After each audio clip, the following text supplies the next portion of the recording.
2020 has had an incredible lineup of games, but has also been a year filled with delays, thanks at least in part to the coronavirus. So today I'm going to go over every major game delay, what their current situation is, and what others we could see delayed down the road. Let's start with one of the biggest and most recent, The Last of Us Part 2. The Last of Us Part 2 was originally given a release date of February before it was delayed till May 29th due to needing more development time. It was very recently delayed again, although it wasn't given a new release date this time, and this wasn't because of development issues. Various sources have said they were on track for May 29th, and Naughty Dog themselves has said they only had a very small amount left to finish off, but due to the pandemic, producing physical copies and selling them would have proved difficult.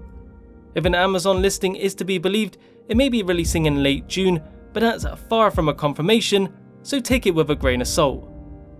The Last of Us 2 wasn't the only PS4 exclusive to be delayed either. Ironman VR was another casualty. Just like The Last of Us 2, it was scheduled for February, but postponed to May, and has now also been delayed indefinitely due to the current situation. Some people are concerned we might not see either of them until 2021, but I think that is unlikely. I would be very surprised if they both aren't on sale by September. That also raises a question of what's going to happen to Sony's other big exclusive, Ghost of Tsushima, which has a release date of June 26th, less than 1 month after The Last of Us Part 2 was expected to be released. As it currently stands, Ghost of Tsushima is still set for June 26th, however, many are assuming it's only a matter of time before Sony announces its delay as well, and that they are just monitoring the situation before doing so. Personally, I think a delay is very likely. The pandemic isn't going to be over by late June, so the producing copies and selling them issue they were concerned about with The Last of Us 2 will still be an issue for Ghost of Tsushima, but there is a chance they will push ahead with the date if things start to settle a little in the next month or so. Fingers crossed anyway. A listing on the PlayStation Canada website suggests its release has been moved to August 1st, but again, nothing is confirmed. Another game affected by the coronavirus is Wasteland 3, which was planned to hit shelves on May 19th, but has now been delayed till August 28th. Like The Last of Us 2, it looked like it was going to meet its original date, but with the employees now working from home, it's brought up many logistical issues and therefore is no longer possible. Admittedly, this is a game I'm not personally all that interested in, but I know some people are really looking forward to it. Moving on with Minecraft Dungeons. This is a game that was going to be released in April, but is now delayed till May 26th, which all things considered isn't that bad. Sure, it's a delay, but it's quite a short one, so it could be much worse. Another game that's been delayed by a fairly short period is Death Stranding, the PS4 title that was released in November of last year that was due to make its way to PC on June 2nd and will now arrive on July 14th because of the temporary closure of Kojima Productions. Naturally, there are many games that are going to be delayed because of the coronavirus that haven't been officially announced yet. For example, I expect Fast and Furious Crossroads won't make its May release, but I'm sure if that is the case, none of you are going to be particularly upset about it.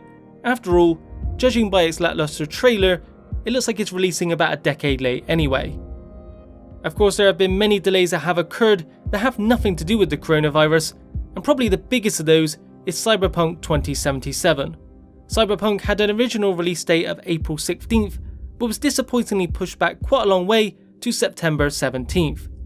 If there is at least some good news, is that while the employees at CD Projekt Red began working from home in March, they have confirmed the game is still on track for September.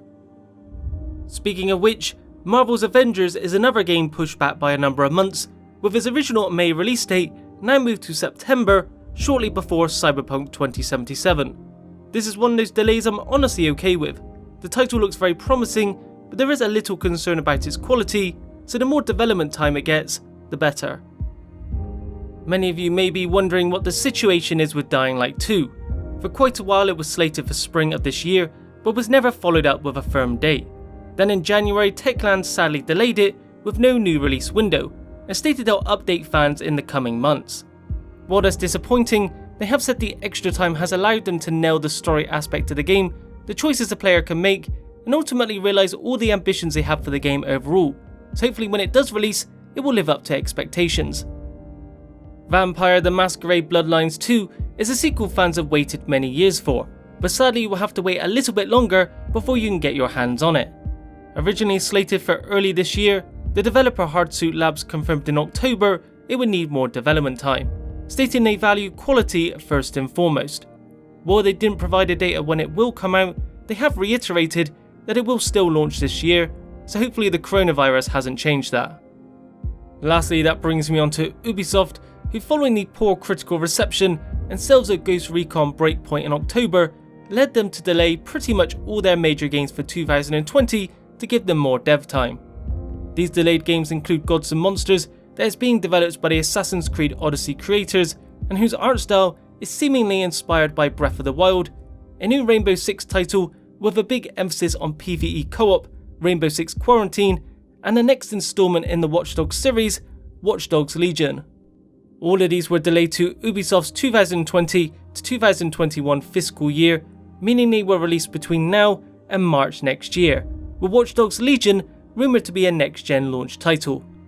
It's also worth mentioning that Skull and Bones was also delayed last year, and considering I get the impression there's been a lot of development issues, it's unlikely we will be seeing it in the near future. That's it for today. If you enjoyed it, be sure to leave a like, subscribe and hit that bell icon to receive notifications when future videos are posted. Thanks for watching, and I'll see you in the next video.